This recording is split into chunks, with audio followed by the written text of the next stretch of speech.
If you're expecting twins, you know that you're in for a big change from the very moment they enter the world. You may have your birth plan written, your baby nursery ready, and all your family and friends are ready for the big event. But are you? My name is Rosemary Mason, and I'm a certified postpartum doula, and I'm also a certified lactation counselor with over 20 years of experience with multiples. Today, we'll talk about the first week, how you can transition from the hospital after giving birth to your twins. This is Twin Talks Episode 2. The ultrasound shows your babies to be healthy. What? Did you say babies?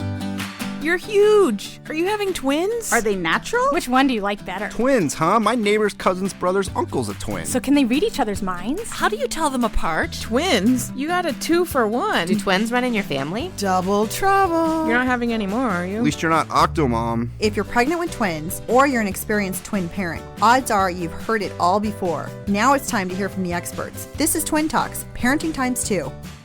Welcome to Twin Talks, broadcasting from the Birth Education Center of San Diego.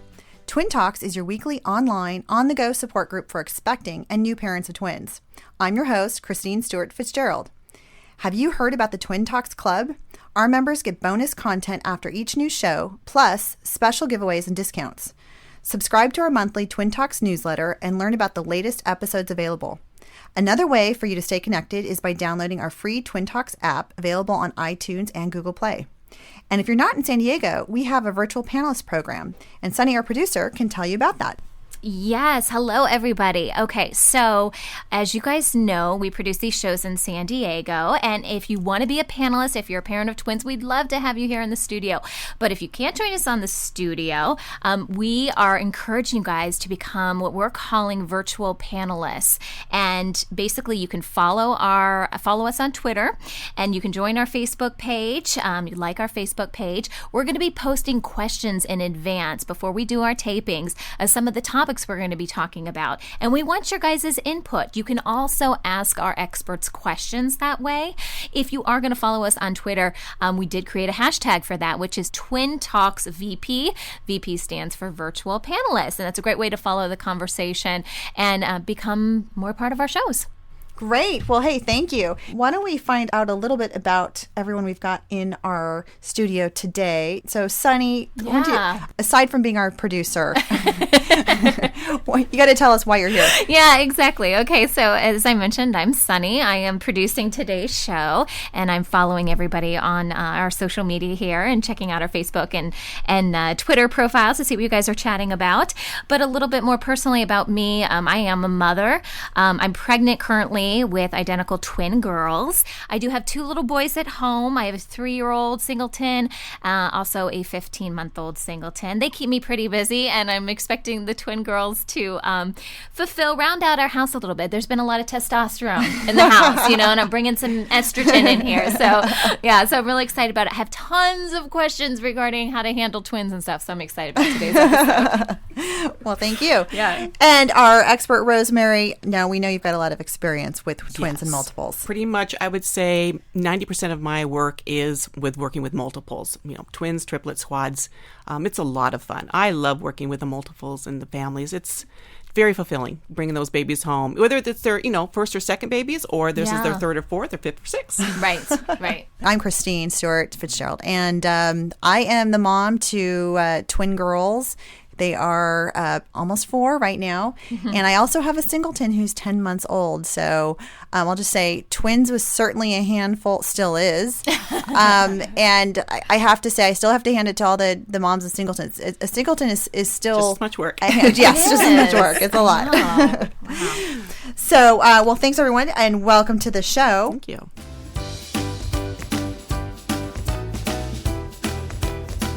So before we start today's show, let's talk about an incredible story about twins that just hit the news recently.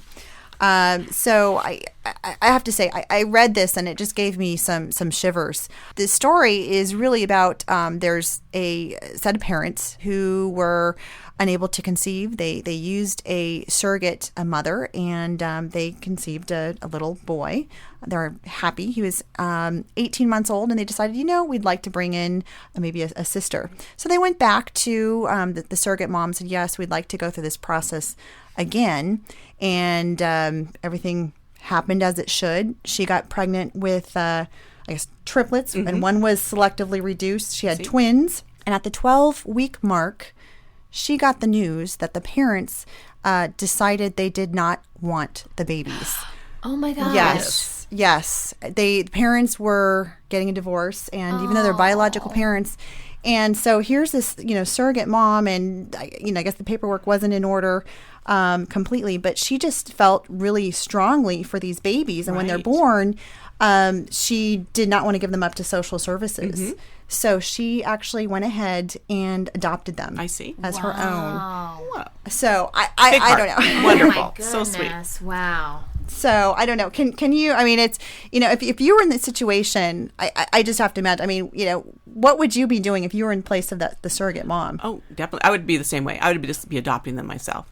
I think that's one of the things. I think as all surrogates, I think that's in the back of their mind that what happened if something goes on. It could be a number of things that could go on. Would I be able to step up and adopt these children as my own? I would think most of them would say yes. I have to say that's a huge sacrifice. Oh and my gosh, so it's yeah. totally noble. So Yeah.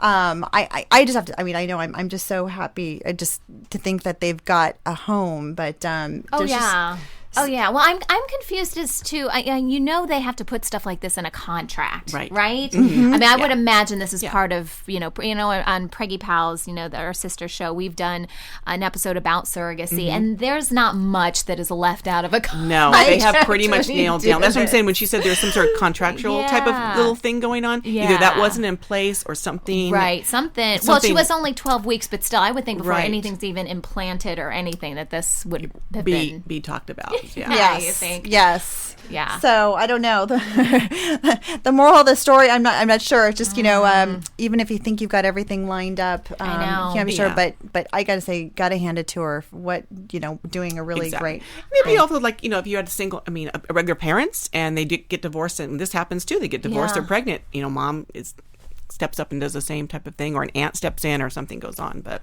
yeah, I mean, even if the surrogate didn't want to do it, I know that especially if this were publicized, and it had been publicized in some manner for us to get this article, that there's a lot of parents out there that want to have kids that probably would they could have stepped in and over. they could have offered and done that too. Right. So I think it makes her sound okay, I'll take them. Well, at least they're taken care of. We know they're going to be okay. Yes.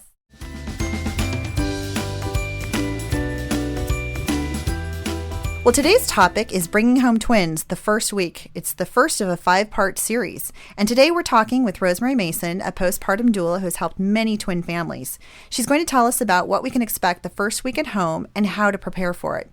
So thanks for joining us, Rosemary. Oh, thank you, ladies, for having me. It's wonderful being here. So, Rosemary, I mean, you've been working with twins, multiple families. There's so much in preparing, for twins. What are some of the things that new parents should think about when they first take home their newborn twins? I think the first things, with multiples, people are really accepting about having help. And because they think, you're having multiples, you need help. When you have a singleton, you think, you have 2 parents, you'll be fine. You don't have to worry about it. Yeah. I like to tell my parents, this is like being on a vacation, or you're going on a big, I call them baby moons. It's almost like a honeymoon. And with a honeymoon, you don't bring a lot of people with you, but you prepare. You prepare anything else. So if you're going, let's say we're just going on a big fancy vacation, you know where you're going to go. You know that you have to take care of things at home. If you have other siblings, they're not going to be going on this honeymoon or baby moon with you. So you're going to have people to help take care of them.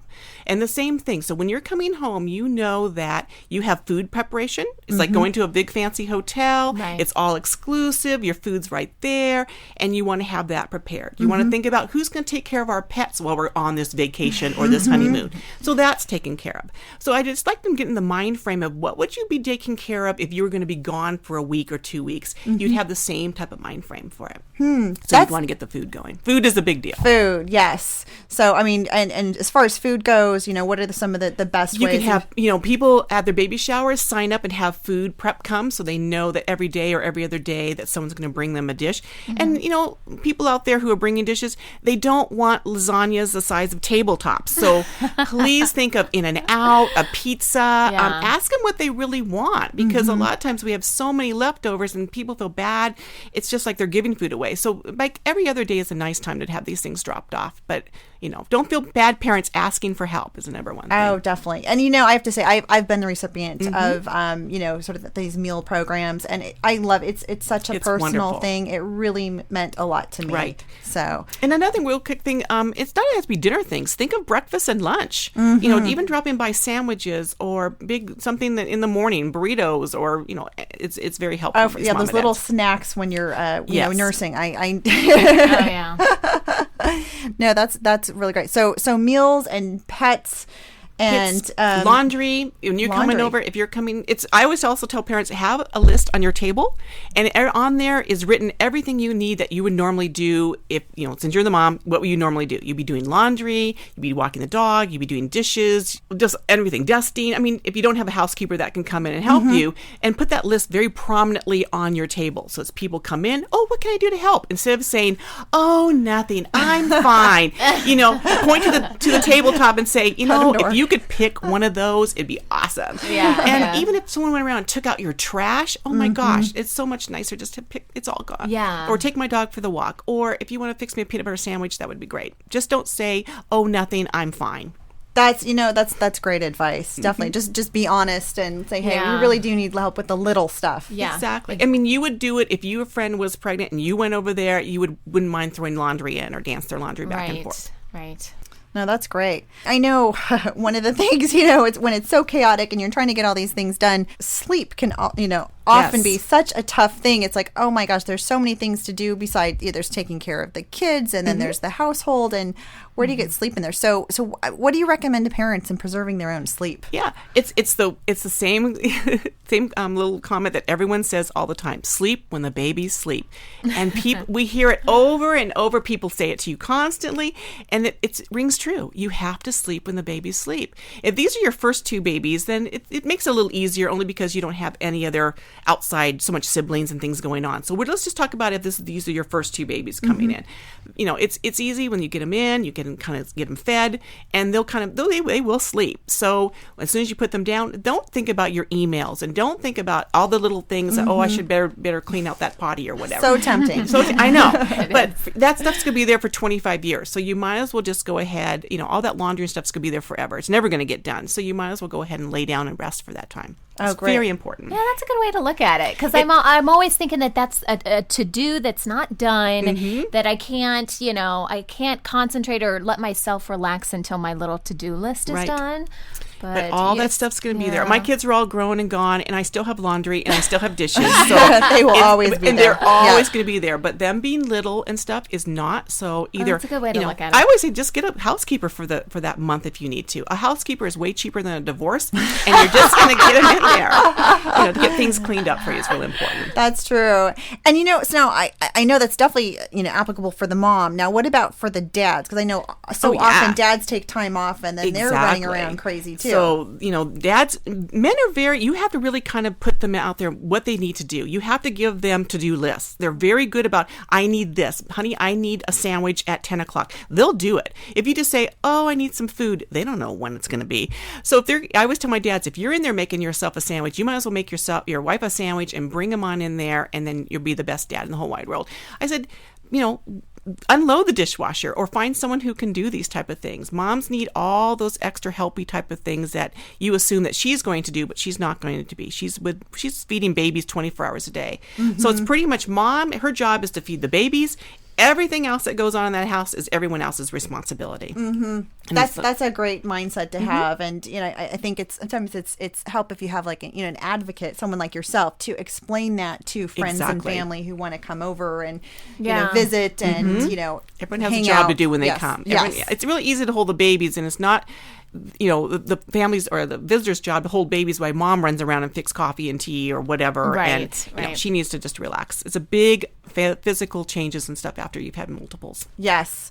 And so, I mean, speaking of that, and in the mom wanting to relax and recover, I mean, Yes. just giving birth, I mean, gosh, we all know. doesn't matter if you have single or not. Yes, it takes a while. So, I mean, what's the best kind of environment for twin moms to recover from giving birth? Once How can again, you I promote kind of that? like everyone's bedroom. That's kind of like everyone's sanctuary. It's away from everybody. If visitors come, you're not right in the middle of Grand Central Station at the visitor station. You can just say, oh, mom's resting. And then, maybe dad can go and bring a baby down so they can see them. And sometimes mom's, in a little disarray. She's maybe not very comfortable breastfeeding in front of a bunch of people, which you'll be doing every couple hours. And so I think the bedroom is, the best sanctuary, or the guest room, maybe, even if it's if available. So definitely. Yeah. And visitors out there, a 15 to 20 minute stay is all you need. You don't need to be there for 3 hours, unless you're doing unless you're chopping vegetables and making dinner and you're taking out the trash and walking the dog. Stay as long as you want. But just to sit there on the couch and talk about your trip to wherever you just got is not a fun thing for this family. Yes. So basically, make sure that the mom's got her kind of private space where Exactly. she can go and relax and have that kind of mental and the physical Exactly. downtime. Yeah. And that she feels, I'm so sorry, I'm tired, and go. Yeah. There's nothing wrong with saying that, Mom. Right. Well, let's see here. So, I know that, we really want to see the twin moms breastfeeding. Yes. And it's a challenge. I mean, Yes, with it two, is. it's Even with one, it's a even challenge. with one, it's a challenge. And with two, there's, a whole host of challenges in Right. itself.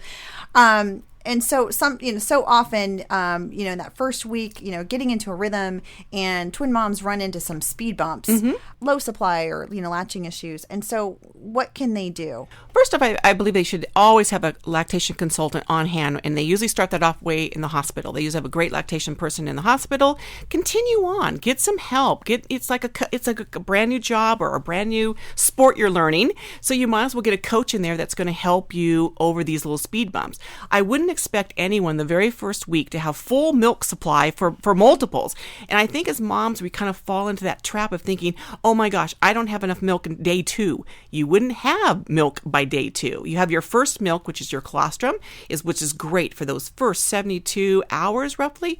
Usually by day 4 or 5, maybe even day 6, your second milk starts to come in. So you're going to need lots of support at that time, and not thinking you have to supplement unless there's a reason why. There's preemies, all kinds of different reasons. Unless you're instructed by your pediatrician that you need to supplement, there wouldn't be any reason why not to. So it's just another whole thing that you're getting into. And I think I know I've heard about different breastfeeding support groups, Right. And that are and especially for twins. There's plenty of them out there. You, like I said, you probably wouldn't join a breastfeeding group the very first week you're out there. You're looking at maybe week 4 or week 5 or 6 that you're going in there. The first week you're just batten down the hatches and trying to survive for that first week. Right. So it's good to already have a lactation person that she's going to come out on day 3 when I'm home to check on me and see how things are going. Have something like that lined up, just like you would have food preparation or anything else. Have your lactation consultant come and do that. That's really great advice.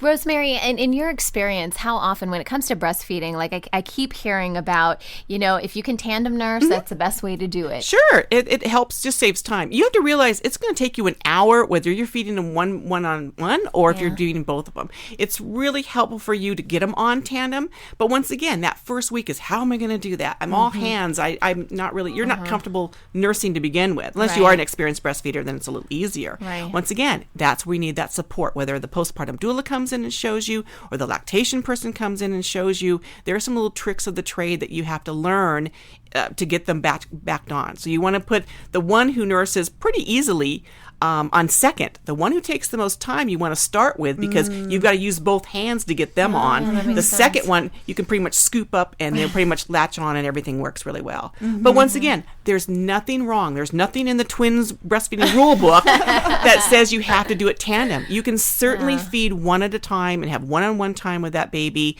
and then you can nurse the second one. So it's really the mom's choice, what's working best for her and her family. Right. Christine, Absolutely. what did you do? What was your experience with that?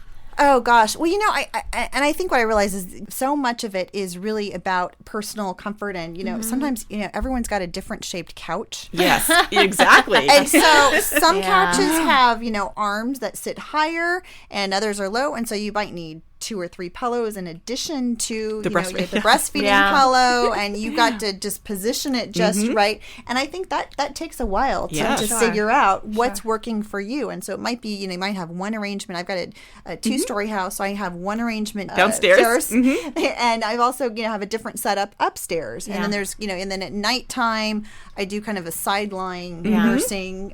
You know, I would do one right after the other, Exactly. and then downstairs do the tandem.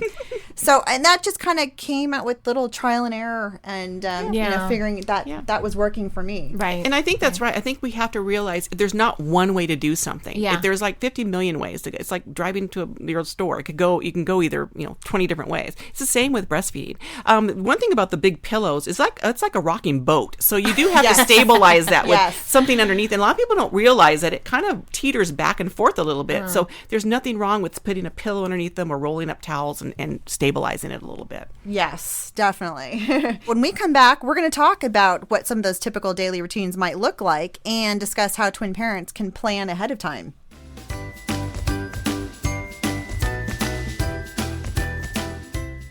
Well, welcome back. Today we're talking about bringing home twins the first week with Rosemary Mason.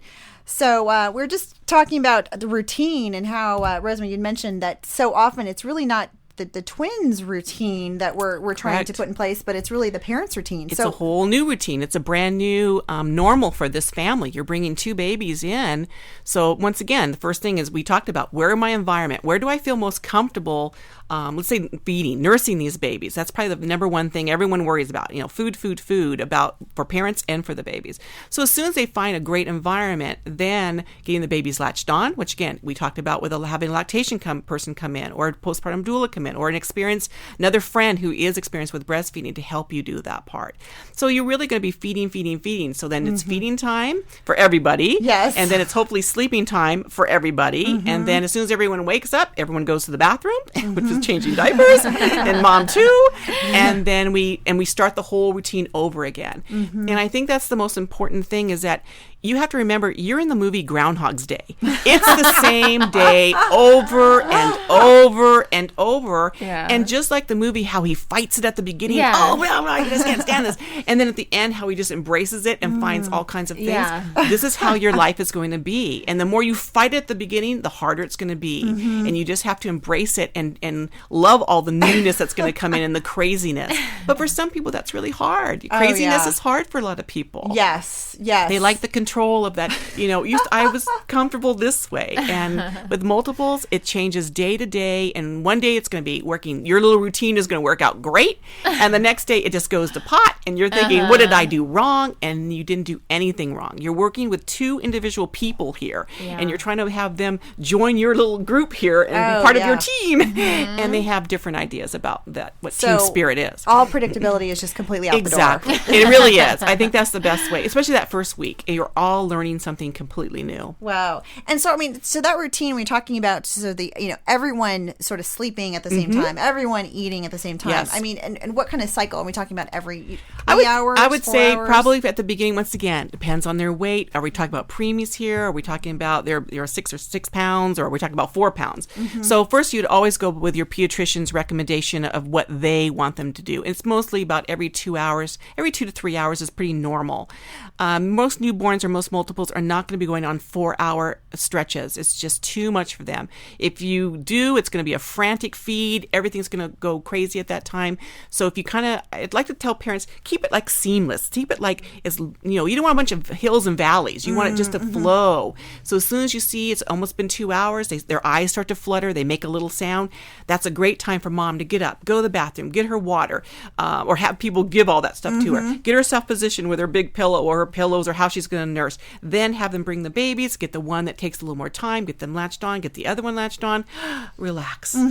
She can have her little, her TV remote or her phone next to her, but babies are very social people and they don't really like cell phones at all. But they're okay with books, right? They're fine with the books. Yeah. It's something about non-mechanical things and people know.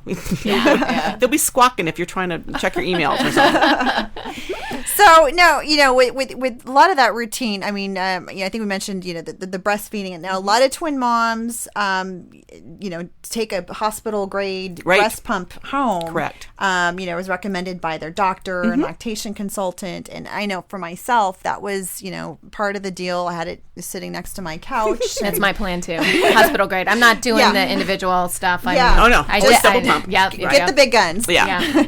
And I'll just say it. I remember it just took quite a bit of time, working into that routine. Right. And I'll say that was probably one of the most challenging things for me. Mm-hmm. Do you have suggestions as to how do you work that into the routine as part of that? If you've been instructed to pump after each feed, which if you have little small babies, little preemies, usually because they tire very quickly, so they may get on the breast for maybe 5 or 7 minutes, and then they kind of tired, and you've been instructed to go ahead and supplement with your breast milk afterwards. Mm-hmm. So it's going to be one of those things. Once again, they're done nursing. You can then either let them just lay there on your pillow or just hang out with you. Have your breasts, all your pumping paraphernalia right next to you. Go ahead and just latch on and pump for the additional 15 minutes. Everything can be done right there without you getting up if you prep stuff. Mm-hmm. And then once you're done with 15, put it to the side, and you can put your babies, away in the little boxes, as I call them, and then you can get up and go eat or whatever you need to do. Mm-hmm. But don't let it overwhelm you. Mm-hmm. Once again, get the instruction. How long do I have to pump? Is it just for this week? And then build up my milk supply. Once again, lactation consultant comes in and observes. She weighs the babies first. You nurse them. She weighs them after. If everything's A-okay, there isn't any reason to continue on pumping. Mm-hmm. So one of the reasons I usually ask right away, why are you pumping? I don't know. I just heard you're supposed to pump all the time. Now you're adding a whole extra job that you probably don't need. I would say 90% of my moms have way great milk supply, just overabundance of milk supply, where they have so much milk. Yeah, I think people just overestimate, or underestimate their value of how much milk they can make. Oh my gosh. We're made to make milk. Well, how often, unless you have a lactation consultant, how often are you measuring your baby before your breastfeeding session and then measuring them afterwards? So the big question mark is, how much are they getting? And we think that if they fuss just a little bit, that it's because you're not feeding them enough, and then we blame ourselves. Exactly. And really, babies fuss because they're tired too. And I find more babies are overstimulated.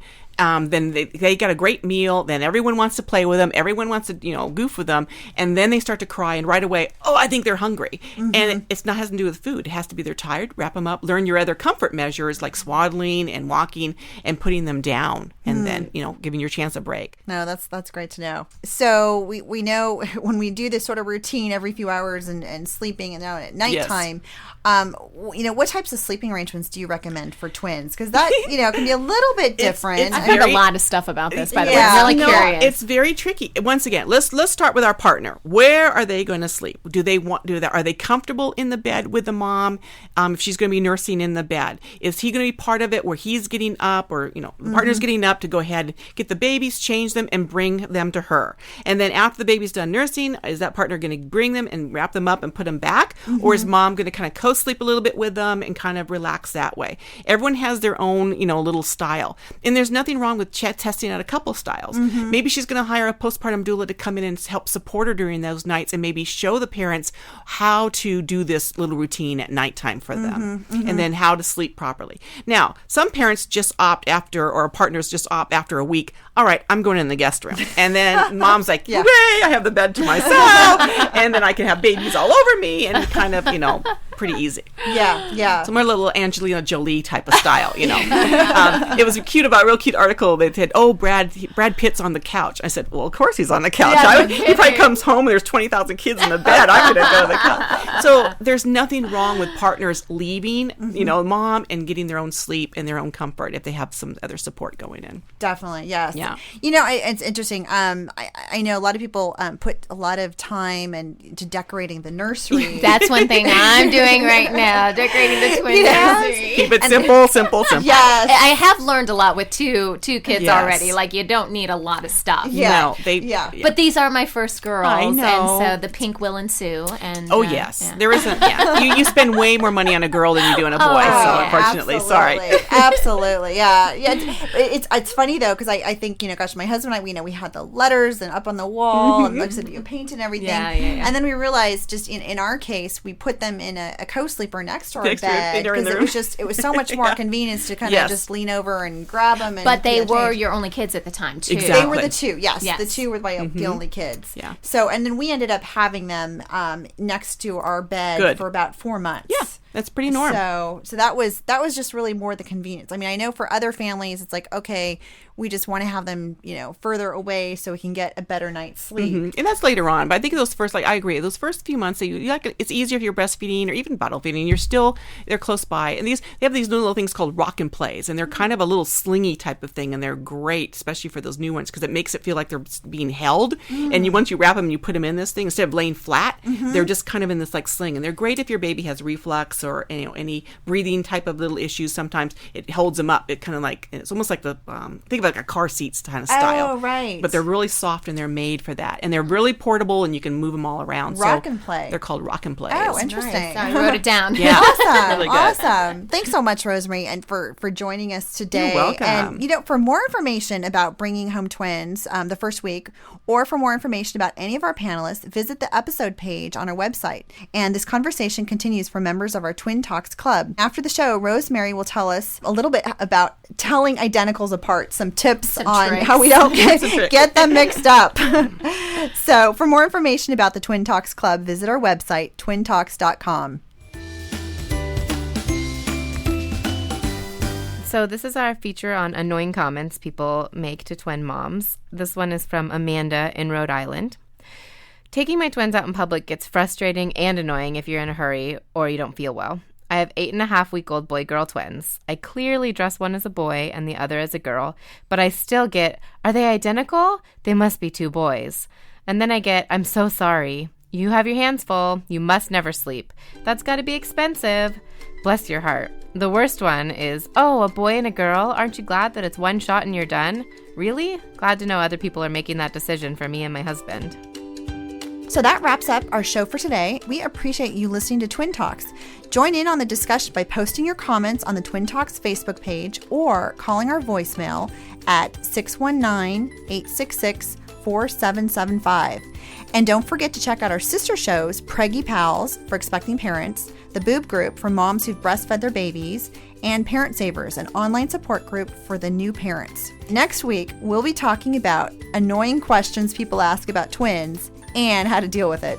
This is Twin Talks, Parenting Times 2. This has been a New Mommy Media production. The information and material contained in this episode are presented for educational purposes only. Statements and opinions expressed in this episode are not necessarily those of New Mommy Media and should not be considered facts. While such information and materials are believed to be accurate, it is not intended to replace or substitute for professional medical advice or care, and should not be used for diagnosing or treating healthcare problem or disease or prescribing any medication.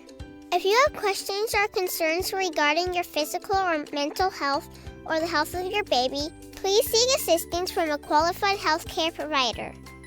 New Mommy Media is expanding our lineup of shows for new and expecting parents. If you have an idea for a new series, or if you're a business or organization interested in joining our network of shows through a co-branded podcast, visit newmommymedia.com. Hey mamas, don't forget to check out Mighty Moms. It's our online community built for new moms just like you. Not only can you connect with other moms, but you can also join us backstage for special mom-only online events. And you'll also be notified when we're recording so you can join us as a special guest. Visit our website, newmommymedia.com, and click on the Mighty Moms banner. It's free. That's newmommymedia.com. See you there.